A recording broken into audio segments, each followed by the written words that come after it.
Hi everyone, सो आज हम एक न्यू टॉपिक तुम्हारे सामने लेके आए हैं। ये लास्ट टॉपिक होने वाला है ड्यूल नेचर ऑफ मैटर का, जिसमें हम पढ़ने वाले हैं कि डेविसन और जर्मर एक्सपेरिमेंट क्या है। अगर तुमने पहले ये टॉपिक कहीं क्लास में, स्कूल में या कहीं कोचिंग में, कहीं पे भी अगर तुमने टॉपिक को पढ़ा है, बेशक इंटरनेट पे भी पढ़ा हो, अगर वो वहां से नहीं समझ आया तो I will suggest and I can promise you कि ये वीडियो देख के तुम्हें बेसिक अंडरस्टैंडिंग हो जाने वाली है कि ये एक्सपेरिमेंट क्या था, क्यों हुआ और इसकी वजह क्या है। ये सारी चीजें मैं तुम्हें बताने वाला हूं।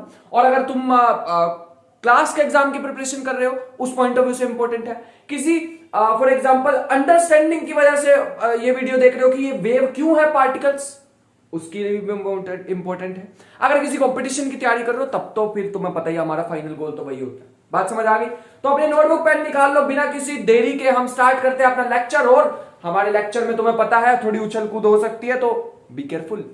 सो आ जाओ, डेविसन जर्मर एक्सपेरिमेंट में सबसे पहली चीज हमारे पास क्या आएगी? सबसे पहली चीज हमारे पास आने वाली डी ब्रोगली हाइपोथेसिस। अब ये डी ब्रोगली हाइपोथेसिस क्या है तो लिख लेते हैं डी। देखो इसमें ना, इसके ना बहुत सारी प्रोनाउंसिएशन होती है, डी ब्रोगली, डी ब्रोए, बहुत सारी, जो तुम्हें यूज हो वो ले लो, ठीक है। जो अंग्रेज होंगे ना, जो अंग्रेज होते हैं ना, वो बोलते हैं इसको डिब्रोए, तो तुम डिब्रोए भी बोल सकते हो। ये हमारे पास होने वाला है डी ब्रोगली हाइपोथेसिस। इन्होंने सिंपल एक बात बताई थी, मैटर वेव्स के बारे में बताई थी कि हर चीज के साथ एक वेव एसोसिएटेड होती है। इलेक्ट्रॉन्स क्या है, वेव या पार्टिकल? दोनों। पार्टिकल भी है, एट द सेम टाइम वो वेव भी है। कैसे पता चलेगा कि वो पार्टिकल है उस टाइम पे या वेव है? एक्सपेरिमेंट से। ऐसा कौन से प्रॉपर्टीज हैं जो वेव से प्रूव होती हैं? Reflection, refraction, diffraction, polarisation, wave की प्रॉपर्टीज। पार्टिकल की प्रॉपर्टीज, फोटो इलेक्ट्रिक इफेक्ट, और हमारे पास है फोटो इलेक्ट्रिक इफेक्ट के बाद हमारे पास है कॉम्पटन इफेक्ट, पेयर प्रोडक्शन, बहुत सारी चीजें। ये सारे सपोर्ट करते हैं पार्टिकल नेचर को। तो कौन सा सही कौन सा गलत, लड़ाई खत्म करते हुए डी ब्रोगली ने एक बात खत्म की थी, मतलब उनकी सुलह करा दी थी ले दे के कि भैया ये दोनों ही होते हैं, ये पार्टिकल भी है at the same time wave भी है। तो इसको अब कैसे हमने इन्होंने डिस्क्राइब किया था वो लिख लो, एवरी पार्टिकल। तो ये इनकी हाइपोथेसिस थी। हाइपोथेसिस का मतलब अभी इन्होंने अपने दिमाग से निकाली है बात। क्या ये सच है? आज करेंगे। ये लिखा ना ऊपर, डेविसन जर्मर एक्सपेरिमेंट, इन्होंने प्रूव किया था कि भैया ये इलेक्ट्रॉन जो है ना वो वेव भी है। मजेदार टॉपिक है, एकदम मजा आएगा तुम्हें। Every particle has a wave associated with it, her particle के साथ एसोसिएटेड विद इट। तो हर पार्टिकल के साथ एक वेव एसोसिएटेड होती है। साथ साथ अपने नोट्स बनाते रहना।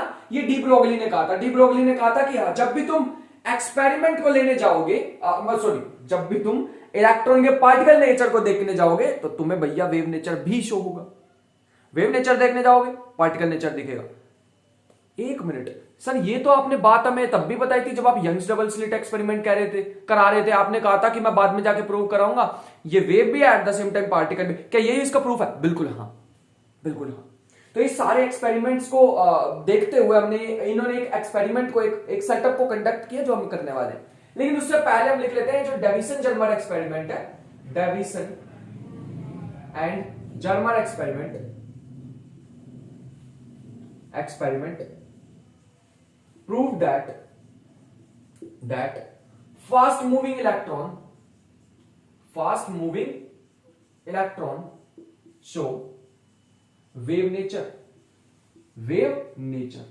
तो जब भी इलेक्ट्रॉन बहुत ज्यादा तेज जा रहा होगा तो क्या शो करेगा? वेव नेचर भी शो करेगा। पार्टिकल नेचर तो वो करता ही है, और वो क्या करने वाला है?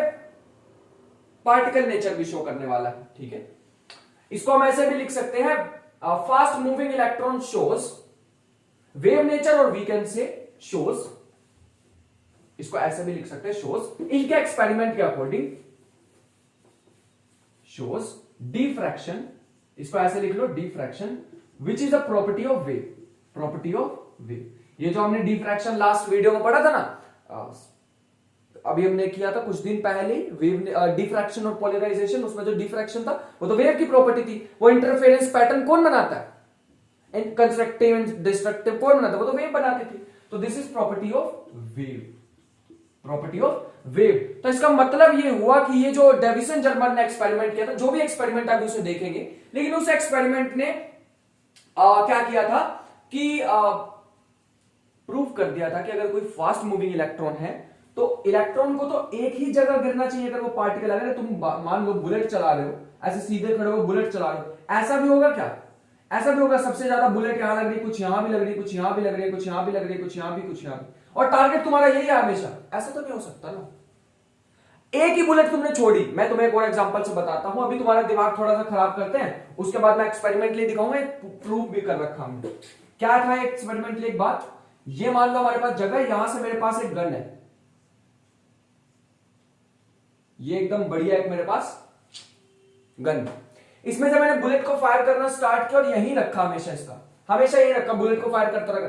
मैंने मान लो अभी सिर्फ एक ही बुलेट फायर करी, सबसे पहली कंडीशन मैंने एक ही बुलेट फायर करी, तो क्या होगा?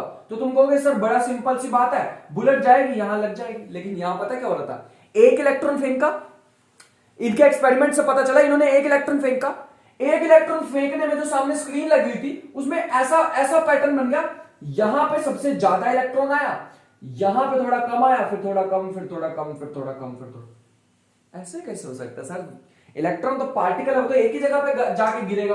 अगर मैं एक इलेक्ट्रॉन फेंक रहा हूं, वो तो एक ही जगह पे जाके गिरना चाहिए। ये तो कुछ अजीब सी बात लग रही है ना, कि एक पार्टिकल इतनी सारी जगह पे। अब तुम ये भी कह सकते हो कि आप तो सर वो इलेक्ट्रॉन जब जा रहा हो वो टूट गया हो दो तीन पार्ट में, लेकिन electron is a fundamental particle, proton नहीं है, न्यूट्रॉन नहीं है। मैंने तुम्हें बताया था प्रोटॉन न्यूट्रॉन नहीं है, क्योंकि प्रोटॉन किससे बना होता है? क्वार्क से। न्यूट्रॉन किससे बना होता है? क्वार्क से। लेकिन electron is a fundamental particle, उसके तो टुकड़े हो ही नहीं सकते कभी भी। यार ये कुछ तो झमेला लग रहा है। इसका मतलब ये जो इलेक्ट्रॉन डिफरेंट पार्ट में टूट भी नहीं सकता, लेकिन पार्टिकल भी हमें पता है वो फंडामेंटल पार्टिकल। इसका मतलब ये वेव नेचर भी शो करता है। वेव नेचर में ही ऐसा हो सकता है कि कोई चीज इंटरफेरेंस पैटर्न शो करे, मतलब कंस्ट्रक्टिव डिस्ट्रक्टिव पैटर्न को शो करे। अच्छा, ये जो एक्सपेरिमेंट है ना, ये सिर्फ इन्होंने नहीं किया वेव नेचर को प्रूव करने के लिए। एक थे जीपी थॉमसन, लिख लो, G P Thomson also showed that electron is a wave. अच्छा, इलेक्ट्रॉन को प्रूव कर देंगे, प्रोटॉन को भी कर सकते हैं, जिसको मर्जी भगा लेना। उसके बाद तो फिर किसी को भी भगा लेना, न्यूट्रॉन को, प्रोटॉन को, और भी कोई पार्टिकल मिले, पाई मेसोन, ये मेसोन, वो ये पार्टिकल है जो मैंने अभी बोला। बट ठीक है, आगे जाके तुम फ्यूचर में पढ़ोगे, इसे कहते हैं हाई एनर्जी फिजिक्स। कभी जाके आगे पढ़ोगे हाई एनर्जी फिजिक्स, बहुत डीप में पढ़ रखी है मैंने हाई एनर्जी फिजिक्स।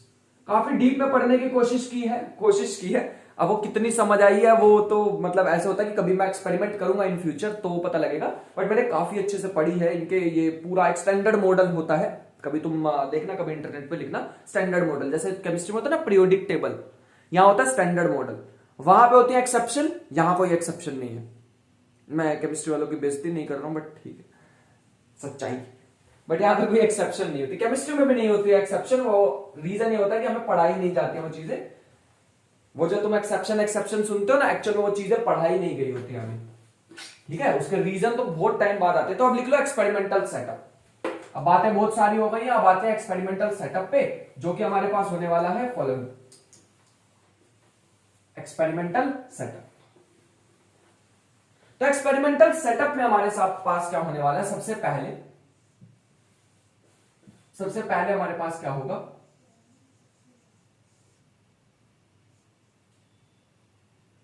सबसे पहले हमारे पास ऐसा कुछ होगा, ये हमारे पास है tungsten filament,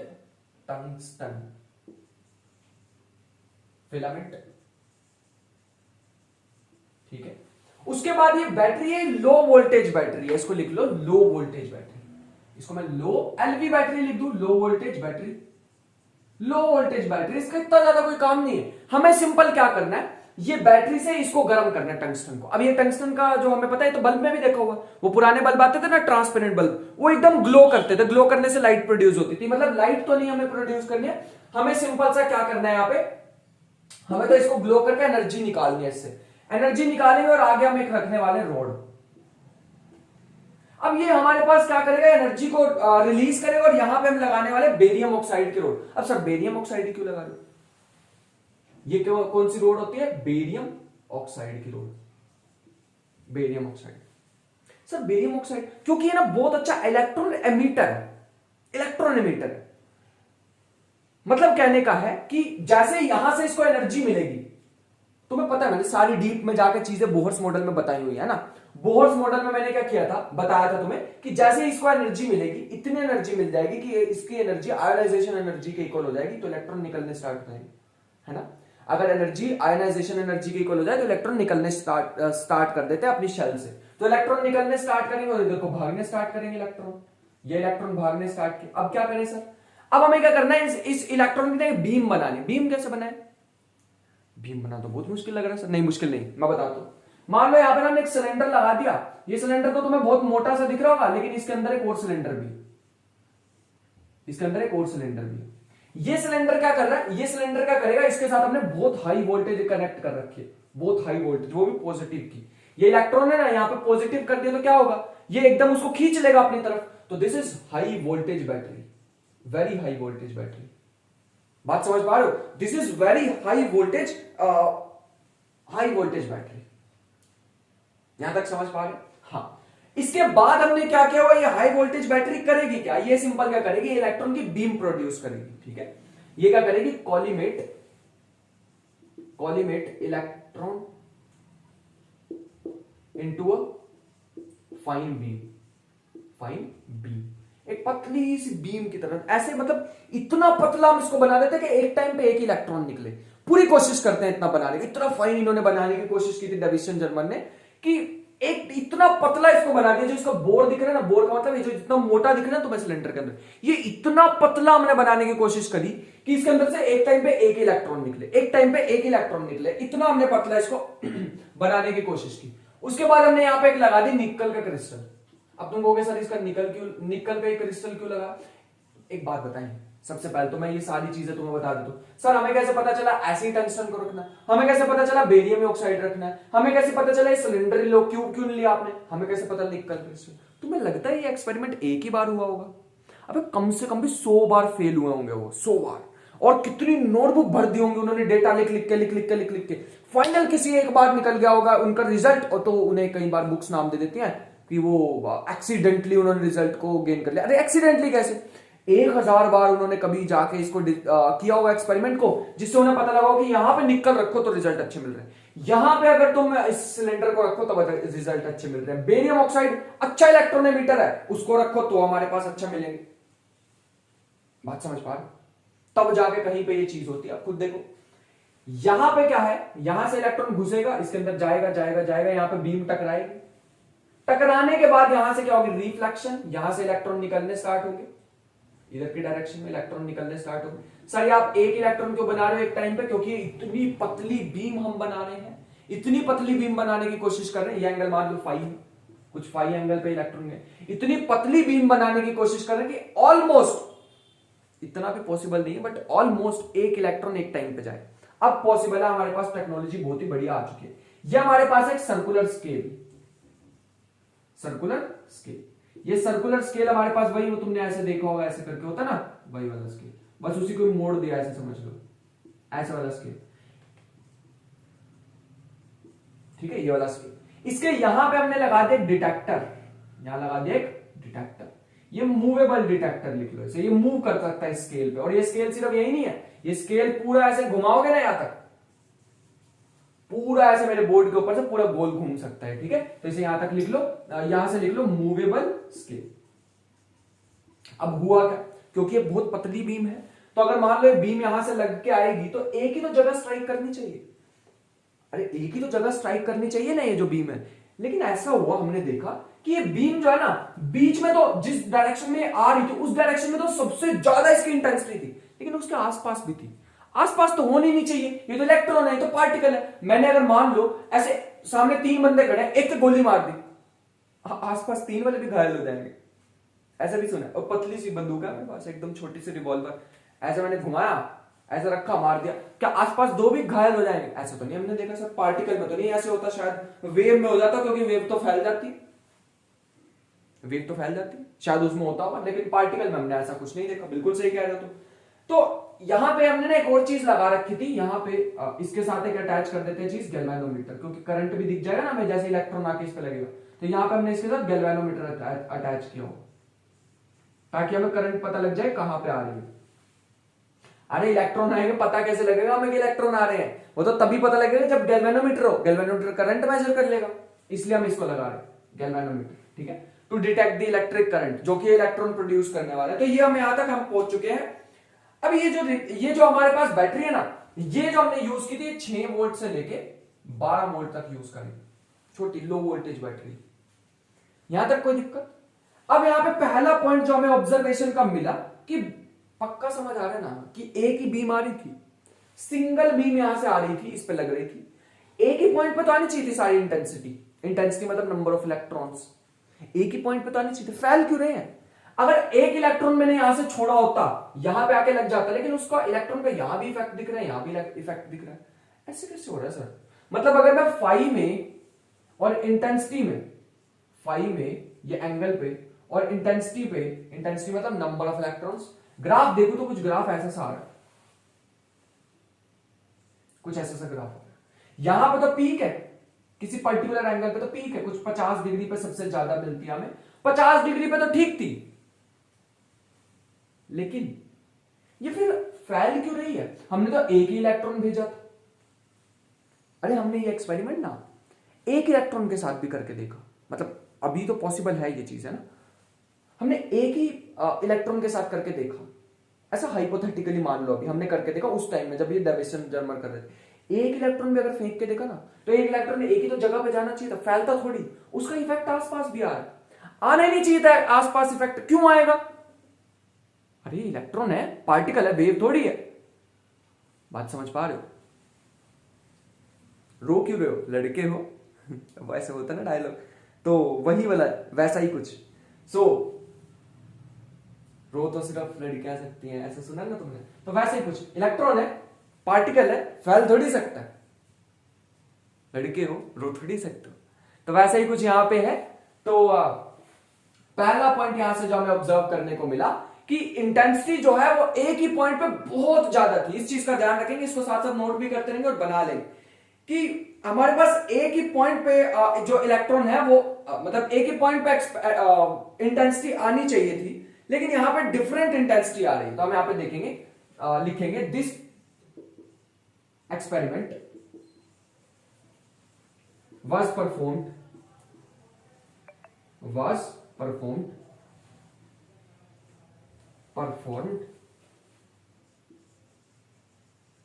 with different potentials, ये वाला पोटेंशियल हम चेंज कर रहे हैं, ठीक है, विद डिफरेंट पोटेंशियल्स, क्योंकि इसी से ज्यादा तेज खींच रहे हैं ना, हाँ, with different potentials, but a peak is observed, peak मतलब हाई इंटेंसिटी, सबसे ज्यादा हाई इंटेंसिटी कब? पीक इंटेंसिटी, या फिर हम कह सकते हैं ऑब्जर्वेबल, हमारे को हम यहां पे कह सकते हैं, बट ऐसे लिख लो इसे, बट सिग्निफिकेंट इंटेंसिटी, जो सिग्निफिकेंट दिखी इंटेंसिटी was observed, जो सिग्निफिकेंट इंटेंसिटी थी वो हमारी ऑब्जर्व हुई है 44 से लेके 68 तक, 44 से 68 तक, इतनी जब हमने वोल्टेज लगाई तो सिग्निफिकेंट, इससे ज्यादा करेंगे तब भी हमें कुछ दिखाई नहीं दे रहा ढंग से, मतलब कुछ ऑब्जर्वेशन आ नहीं रही है। जब हम इससे कम इंटेंसिटी करेंगे तब भी कोई फायदा नहीं हो रहा। और एक पॉइंट ऐसा था जो मैं कह रहा हूं 54 डिग्री 54 वोल्ट और 50 डिग्री पे 54 वोल्ट एंगल होगा, और 50 डिग्री अगर हम एंगल पे देखें तो हमें हाईएस्ट इंटेंसिटी देखने को मिली है। इसको रब कर दें, चलो इसको रब कर लेते हैं, और नेक्स्ट पॉइंट जो हम लिखने वाले हैं वो अपने दिमाग में डाल लो कि 54 एंगल पे हमें क्या देखने को मिली है? हाईएस्ट इंटेंसिटी देखने को मिली है। इस चीज को लिख लेते हैं कि द डिफ्लेक्शन ऑफ, पहले ये लिख लेते हैं हम एक पॉइंट कि हमारे पास ये जो इंटेंसिटी है ये किस पे डिपेंड करती है? ये जो हमारे पास इंटेंसिटी किस पे डिपेंड करेगी? इंटेंसिटी डिपेंड करनी चाहिए सर नंबर ऑफ इलेक्ट्रॉन्स पे। जितने ज्यादा इलेक्ट्रॉन्स जाएंगे एक जगह पे उतनी ज्यादा इंटेंसिटी आनी चाहिए। और दूसरी चीज जो मैं तुम्हें बताना चाहता हूं, द डिफ्लेक्शन ऑफ गैल्वेनोमीटर। अच्छा, गैल्वेनोमीटर की डिफ्लेक्शन किस पे डिपेंड करेगी? Galvanometer is directly proportional to, खुद से बताओ, डायरेक्टली प्रोपोर्शनल टू किस पे डिपेंड करनी चाहिए गैल्वेनोमीटर की डिफ्लेक्शन? सर ये डिपेंड करेगी इंटेंसिटी पे। जितनी ज्यादा इंटेंसिटी से, इंटेंसिटी होती क्या? Intensity the energy falling on an area, energy falling per unit area per unit time. इतने से एरिया पे कितनी एनर्जी आगे गिर रही है, कितने टाइम पर यूनिट टाइम में, इंटेंसिटी। जितनी ज्यादा आगे, जितने ज्यादा इलेक्ट्रॉन आगे यहां पर धमाका करेंगे उतनी ज्यादा हमारे पास इंटेंसिटी आने वाली। जितनी ज्यादा इंटेंसिटी आएगी उतनी ज्यादा डिफ्लेक्शन होगी। कि मतलब पहले 44 मैंने कितनी बताई लिमिट तुम्हें, 44 से 68 वोल्ट तक, 44 से बढ़नी स्टार्ट होगी गैल्वेनोमीटर की जीरो, धीरे धीरे धीरे धीरे बढ़नी स्टार्ट हुई। जैसे ही 54 है दौड़ इधर को बजी जाके 54 पे मैक्सिमम हमें देखने को मिली इंटेंसिटी। यहां हमारे पास सबसे ज्यादा ऑब्जर्वेबल इंटेंसिटी कहां पे आ रही है? 54 पे आ रही है। तो this is proportional to, directly proportional to number of electrons which is intensity of electrons, intensity of electrons. मैंने तुम्हें ग्राफ बता दिया है कि कुछ ऐसा सा ग्राफ आ रहा था इनके बीच में, इंटेंसिटी या फिर नंबर ऑफ इलेक्ट्रॉन्स और फाई के बीच में। बात समझ में आ रही है? मैं बढ़िया वाला डायग्राम तुम्हें बना के दिखाऊंगा।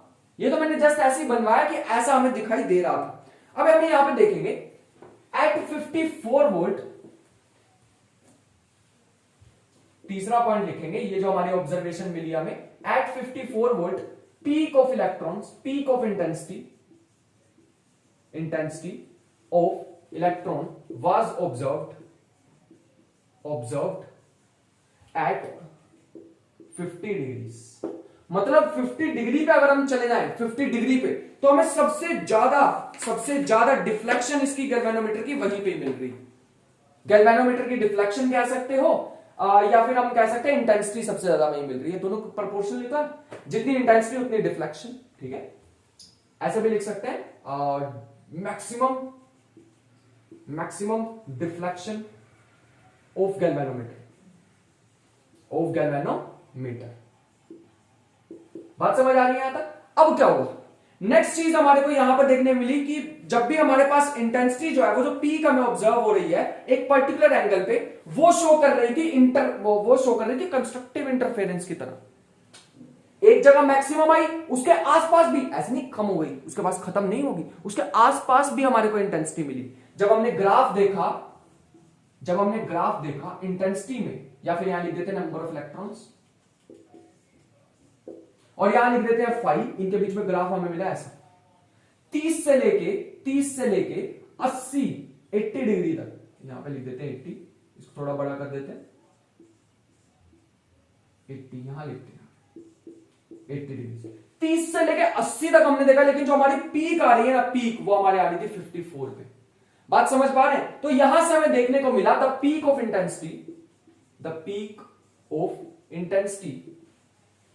intensity of electron shows constructive interference।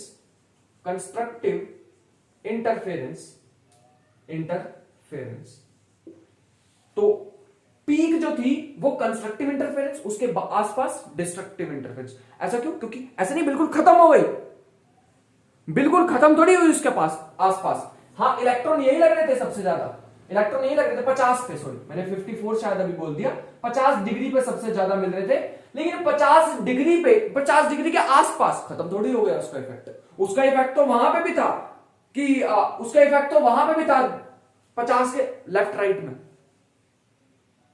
बात समझ पा रहे हो?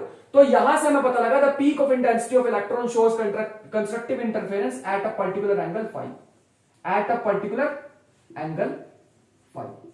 यहां तक समझ पा रहे हैं? एक पर्टिकुलर एंगल पे हमें क्या दिखाई दे रहा है, इसका पीक दिखाई दे रहा है। तो हमें यहां से जो एक साइंटिस्ट थे, उसके बाद जिन्होंने बहुत ढेर काम किया। मतलब मैं फ्यूचर में जरूर उनके बारे में तुम्हें बताना चाहूंगा। मैंने बहुत वीडियोस देखे उनकी, यूट्यूब पे भी अवेलेबल है, तुम सर्च करके देख सकते हो। So crystal interference, crystal interference, interference, ये जो साइंटिस्ट मैं बताने वाला हूं इनका नाम होने वाला है ब्रैग्स। ठीक है, crystal constructive interference, constructive, constructive interference was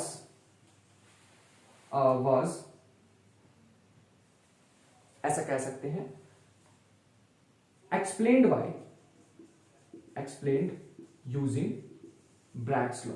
भैया अगर भाई किसी ने भी क्रिस्टल पे, क्रिस्टल स्ट्रक्चर्स पे अगर किसी ने सबसे ज्यादा काम किया ना, ब्रैग ने। ब्रैग एक, दो ब्रैग थे है ना, एक उनके फादर और एक उनके सन, दोनों नहीं, दोनों का ही नाम है, दोनों के ही अच्छे खासे प्राइज दोनों को मिले हुए।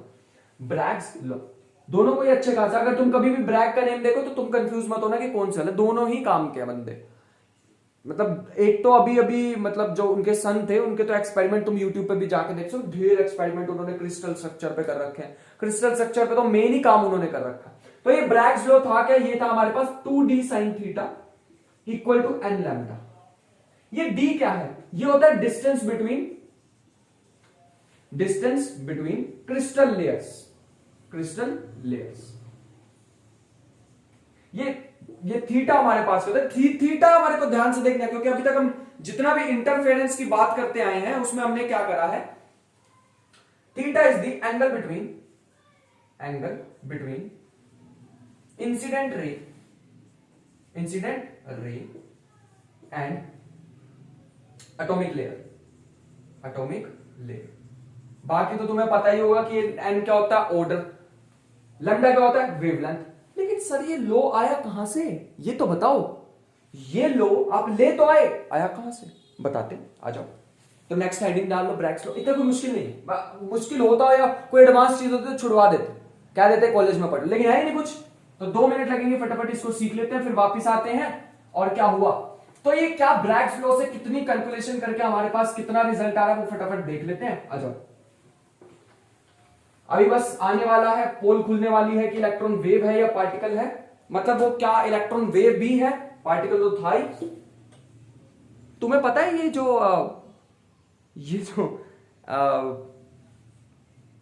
इलेक्ट्रॉन को पार्टिकल, मतलब इलेक्ट्रॉन की डिस्कवरी किसने की थी, जे थॉमसन ने। इलेक्ट्रॉन को वेव किसने प्रोड्यूस किया, उनके बेटे ने। और दोनों को ही नोबेल प्राइज मिल चुके हैं। ये बात मैं तुम्हें कहानी वहां भी सुना चुका हूं, डी ब्रोगली वेवलेंथ में ना। तो अच्छी बात है, दोनों को ही मिल गया, फादर भी ले गया, बेटा भी ले गया, अच्छी बात है। तो हमारे पास अभी ध्यान से देखना है, नेक्स्ट हेडिंग डाल रहे हैं हम ब्रैग्स लॉ। ब्रैग्स लॉ कुछ भी नहीं है। मान लो ये क्रिस्टल और ये क्रिस्टल के ना थोड़ी नीचे बना लेते हैं। मान लो ये क्रिस्टल की एक लेयर है, ये दूसरी लेयर है, ये तीसरी लेयर है, ये फोर्थ लेयर है। इसमें कुछ यहां पे इलेक्ट्रॉन्स पड़े हो और हमने ऊपर से एक लाइट को फेंका है, ऊपर से हमने एक लाइट को फेंका है, तो क्या होगा, क्या होगा, तो अगर लाइट आके यहां पे टकराई तो ही कुछ हो पाएगा। अगर लाइट आके इस पे टकराई एटम पे तभी कुछ हो पाए। तो ऐसे चली जाएगी, बढ़िया सर, मान लेते हैं आपकी। लेकिन तब क्या होगा, जब एक लाइट आके यहां पे टकरा जाए, यहां पे टकरा जाए, इससे निकल गई, यहां पे आके टकरा गई, तो ये ऐसे निकल जाए।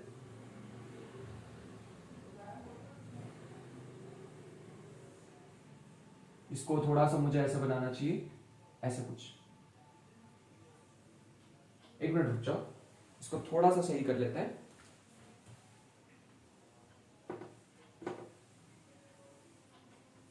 हाँ, अब बना लेते हैं।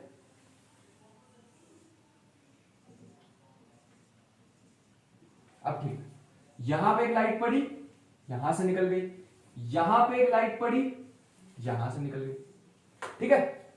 हाँ, सो थोड़ा करामक हो रहा है आज काम। तो यहां से हमारे पास एक लाइट गई, यहां से निकल गई। तो सर ठीक है, इसके बीच में मैंने डी क्या बताया था, D is the distance between two atomic layers. अब ये भी बताया था। अगर यहां पे मैं नॉर्मल डाल दूं, ये नॉर्मल, ये एंगल कौन सा होगा, मान लो फाई, है ना। अरे ये तो फाई था सर, फाई तो देखा देखा से एंगल लग रहा है। क्या ये फाई वही है जो आपने अभी डेविसन जर्मर में किया था? बिल्कुल वही है। लेकिन ये जो फाई है ना, वो जो फाई था वो टोटल एंगल था, इसके बीच में फाई था, तो ये आधा कितना हो जाएगा? 5/2। सर आप बिल्कुल सही कह रहे हो, ये 5/2 होना चाहिए। अरे जब हमने डेविसन जर्मर में एक बीम तुम्हें दिखाई थी, ये मैंने कहा था इलेक्ट्रॉन की बीम है, क्रिस्टल निकल क्रिस्टल से टकराई थी, यहां पे आके बजी थी, तो ये फाई तो था पूरा टोटल एंगल। अभी इन दोनों के बीच में ये इंसिडेंट ये रिफ्लेक्टेड, ये इंसिडेंट ये reflected, incident ray reflected ray, इन दोनों के बीच में एंगल कितना होना चाहिए? फाई होना चाहिए। यहां तक बात समझ पा रहे हो? हाँ, बात समझ आ गई? हाँ। अगर हमारे पास ये 5/2 है और फिर थीटा कैसा? Theta is the angle between incident ray and atomic layer. आ गए यार? इस बार नॉर्मल के साथ नहीं, इस बार theta is the angle between incident ray and, sorry theta आएगा यहां पे, theta is the angle between incident ray and atomic layer. बात समझ आ गई सर? मजा आ गया एकदम। अगर ये थीटा तो ये भी कितना होना चाहिए? थीटा। इसे कहते हैं कॉरस्पॉन्डिंग एंगल्स, दोनों पैरेलल रेज आ रही हैं। अब तुम बड़ी ध्यान से देखोगे, अगर मैं यहां से एक परपेंडिकुलर डाल दूं और यहां से एक परपेंडिकुलर डाल दूं तो क्या होगा? ये 90 डिग्री, ये भी 90 डिग्री। तो क्या होगा अगर मैं यहां पे 90 डिग्री के दो परपेंडिकुलर डाल दूं? सर परपेंडिकुलर डालने से होगा। अब तो ये दोनों रे इक्वल हो गई और ये दोनों रे इक्वल हो गई, यही तो एक्स्ट्रा चल रही थी नीचे वाली रे। अरे ये जो नीचे वाली रे है यही तो एक्स्ट्रा चल रही थी, ये वाली। This is path difference. तो अगर मैं पाथ डिफरेंस यहां से निकालना चाहूं तो क्या आ जाएगा? Path difference. पाथ डिफरेंस अगर मैंने निकाल लिया, यही तो एक्स्ट्रा चल रही है। और सर एक मिनट, अगर आप पाथ डिफरेंस निकाल लोगे और वो एन लैम्डा के इक्वल लगा दोगे तो सर वो कंस्ट्रक्टिव डिस्ट्रक्टिव की कंडीशन नहीं आ जाएंगी? ये हुई ना बात, हमने ये सारी चीजें सीखी हुई थी। तो मैं बस पाथ डिफरेंस निकालना रह गया। यहां लिख लो ए, यहां लिख लो बी सी डी। अब बस हमारा काम क्या रह गया है? ये डीसी और सीबी को निकालना। तो DC plus CB, this is the path difference. इसको निकालना रहेगा। कैसे निकालने? पहली बात देखो, ये कितना आ जाएगा एंगल? ये एंगल कितना आ जाएगा? आ जाएगा 90 माइनस थीटा। समझ पा रहे हो? एक बार देख ले, वीडियो में दिख रहा है? हाँ दिख रहा है एकदम चकाचक। ये थीटा है तो ये 90 माइनस थीटा है, क्योंकि ये टोटल 90 है। अगर ये 90 माइनस थीटा है तो मैं इस ट्राइंगल को अलग से बना लेता हूं। अगर ये डी है, ये ए है, सॉरी ये स्मॉल डी है, ये डी है, ये सी है। ये डी क्यों है? क्योंकि ये डी है। ठीक है, ये एंगल कितना है? 90 माइनस थीटा। ये है 90, ये एंगल कितना है? 90 माइनस थीटा। बात समझ आ गई? इसका मतलब हमें हाइपोटेन्यूज दी हुई है, क्या निकालनी है? बेस निकालनी है। ये तो परपेंडिकुलर होता है ना, एंगल के सामने वाला परपेंडिकुलर होता है। बेस निकालनी है तो कौन सी रेशियो यूज करूं? cos theta. तो cos 90 minus theta equal to base DC upon में हाइपोटेन्यूज डी। तो यहां से डीसी क्या आ जाएगा? D cos 90 minus theta. और क्या होता है cos 90 minus theta? Sine theta. Sine theta डाल दो यहां पे, डी साइन थीटा। क्या तुम्हें नहीं लग रहा दोनों ट्राइंगल सेम है? अगर ये थीटा है, ये थीटा है तो ये भी कितना होने वाला है? थीटा, क्योंकि ये 5/2 है, ये भी 5/2 होगा। ये थीटा है तो टोटल करके देखो, ये भी कितना आने वाला? थीटा। इस हिसाब से ये भी कितना आ जाएगा? थीटा। तो इस हिसाब से ये कितना आ जाएगा? 90 माइनस थीटा। तो इस हिसाब से ये कितनी आ जाएगी? D sine theta. अभी निकालो तो ये भी आ जाएगी डी साइन थीटा।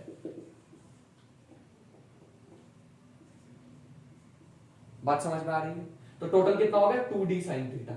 अगर पाथ डिफरेंस में इक्वल कर दूं d साइन थीटा जो है, 2d साइन थीटा जो है वो मैं इक्वल कर दूं n लैम्डा के, तो हमारे पास कंडीशन आ जाएंगी, ये हमारे पास कंडीशन आ जाएंगी कंस्ट्रक्टिव इंटरफेरेंस की। तो इस चीज को ध्यान से रखेंगे। This is for constructive interference.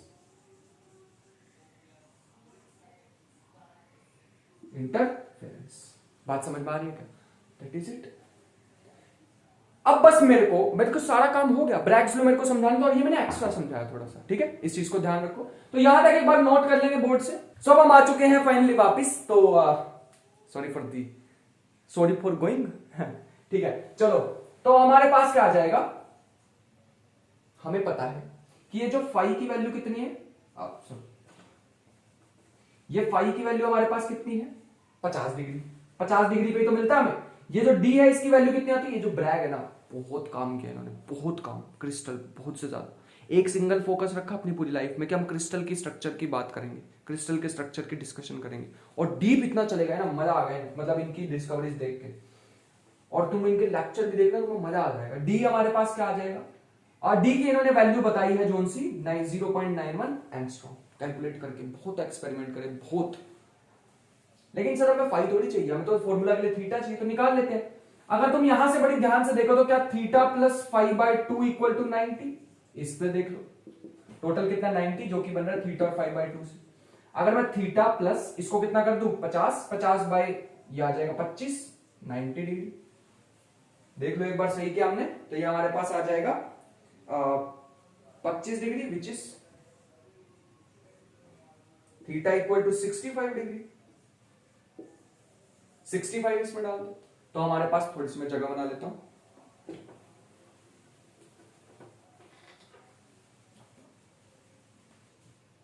ये हमारे पास आ जाएगा 0.91 angstrom sine 65 degree equal to, N को 1 ले लेते हैं अगर फर्स्ट के लिए देख रहे हैं तो लैम्डा। तो ऐसे लैम्डा की वैल्यू अगर हम निकालें तो ये हमारे पास बन जाएगी, अप्रोक्सीमेट वैल्यू मैं तुम्हें बताने वाला हूं, लगभग इसकी वैल्यू आ जाएगी 1.65 एंगस्ट्रॉम। 1.65 एंगस्ट्रॉम। क्यों सर, ये तो थोड़ी ज्यादा नहीं आनी चाहिए थी, क्योंकि साइन 65 की वैल्यू कहां से निकाले, कैलकुलेटर से देख सकते हो, ठीक है, अपने मैथमेटिक्स के टीचर की हेल्प ले सकते हो ये निकालने के लिए। तो ये जो वैल्यू हमारे पास आई है, this is experimental value, mental value. अभी हमारे पास आएगी डी ब्रोगली हाइपोथेसिस से कितनी आएगी, मतलब एक्चुअल में तो वही सारा पंगा कौन पा रहा है, डी ब्रोगली हाइपोथेसिस। अगर उसकी भी जो वेवलेंथ का फॉर्मूला उससे भी अगर सेम आ गई तो भैया फिर तो हो गया अपना काम, फिर तो कुछ जरूरत ही नहीं। लैम्डा का हमें फॉर्मूला पता है H/mv। मैंने तुम्हें डी ब्रोगली वेवलेंथ में बताया था, एक पोटेंशियल का भी फॉर्मूला था, पोटेंशियल की टर्म में वो होता है 12.27 एंगस्ट्रॉम अपॉन में रूट वी। ये होती है वेलोसिटी, ये मोमेंटम होता है, ठीक है, जिसको नहीं पता H/मोमेंटम।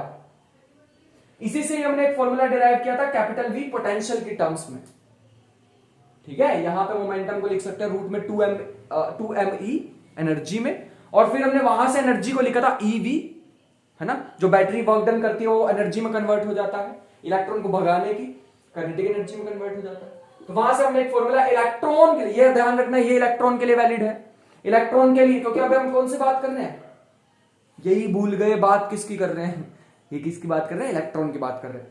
तो 12.27 सर 54 क्यों लिखा, मैंने तुम्हें बताया था पीक किस पे मिलती है 54 पे। 12.27 को रूट 54 से डिवाइड करके देखोगे तो ये अप्रोक्सीमेट वैल्यू तुम्हें मिलेगी 1.67। पकड़ा गया, इलेक्ट्रॉन पकड़ा गया। इसका मतलब ये जो आज तक पार्टिकल बोल के चलता था, तो ये बंदा क्या दिखा रहा है, इसकी वेवलेंथ आ रही है, और ये नोटिसेबल वेवलेंथ है, इसको थोड़ी इग्नोर कर सकते हैं, ये कोई बहुत ज्यादा थोड़ी, ये अच्छा इलेक्ट्रॉन के लिए सिर्फ फॉर इलेक्ट्रॉन पकड़ा गया ये। तो यहां से हम कह सकते हैं electron is a wave and particle,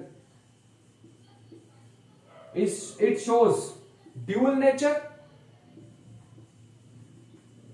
और दोगला, दो नेचर है इसके, दिस इज दोगला। तो हमने ऐसे याद किया था, और हम थे थोड़े शरारती बच्चे, तो तुम्हें शरारती तो नहीं होना बट ऐसे लर्न कर सकते हो, ठीक है। तो यहां से प्रूव हो चुका है कि ये जो डेविसन जर्मर का एक्सपेरिमेंट था, इन्होंने प्रूव कर चुके हैं फाइनली। और जो अभी मैंने तुम्हें एक और साइंटिस्ट का नेम बताया था, वो वाला एक्सपेरिमेंट अपने सिलेबस में नहीं है, हमारे सिलेबस में सिर्फ क्या था, डेविसन जर्मर, जो कि वो प्रूव कर चुके हैं। एक्सपेरिमेंटली ये आई है, थ्योरेटिकली ये वैल्यू आई है, और तुम देख पा रहे हो अप्रोक्सीमेटली ऑलमोस्ट इक्वल है, अप्रोक्सीमेटली बहुत पास है यार, बहुत पास।